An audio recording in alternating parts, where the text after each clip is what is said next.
Olá, eu sou o pastor Nilson Lima e você está no canal Gotas de Sabedoria. Eu gostaria muito que você se inscrevesse aí no nosso canal, aumentando o número de pessoas que têm esse desejo pela palavra de Deus, pelos ensinamentos das Sagradas Escrituras. Você pode compartilhar essa pequena porção para que outras pessoas também tenham acesso à palavra de Deus, não é? O texto que nós vamos hoje refletir se encontra no Salmo 101, versículo 3, que diz assim: repudiarei todo o mal, odeio a conduta dos infiéis. Sabe, o apoio, quando ele não é manifesto, ele acaba se tornando condenação, não é?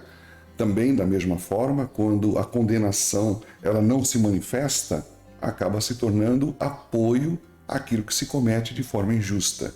Então, o apoio a uma causa justa, ela não pode acontecer somente na mente ou no coração.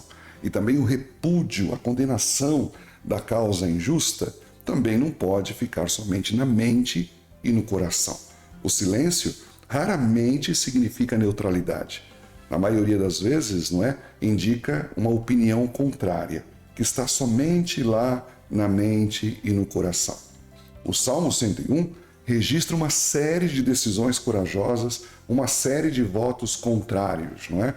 Ele diz assim, desde o Salmo 1, versículo 3 até o versículo 7. Eu repudiarei todo o mal, eu odeio a conduta dos infiéis, longe de mim está os perversos, eu estou longe deles, não é?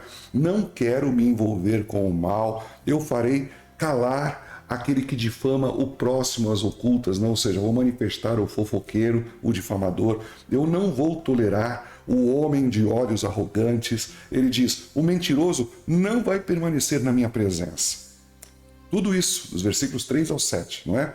Mas no meio a tantos votos contrários, há também um voto a favor.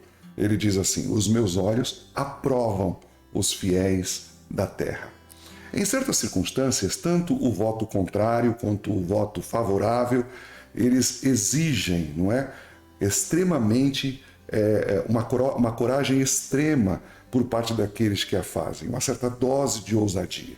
Os não cristãos, ou aqueles cristãos que não são comprometidos, em raras exceções, eles acabam formando maioria que acaba intimidando aqueles que votam com consciência.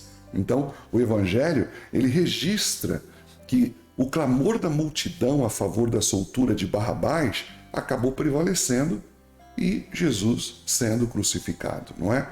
No mesmo capítulo, a gente vê que lá no Sinédrio aconteceu uma votação a respeito da morte de Jesus, e José de Arimateia foi voto vencido. Mas ele votou, não é? Mesmo que fosse voto vencido. Ele perdeu ali a votação, mas ele manifestou a sua vontade, ele não se omitiu. Antes do episódio da conversão de Paulo, no capítulo 9 de Atos, a Bíblia fala que ele sempre votou a favor da morte dos cristãos. Mas depois ele se tornou um cristão como eles, não é? E aí então ele começou a votar diferente, vamos dizer assim.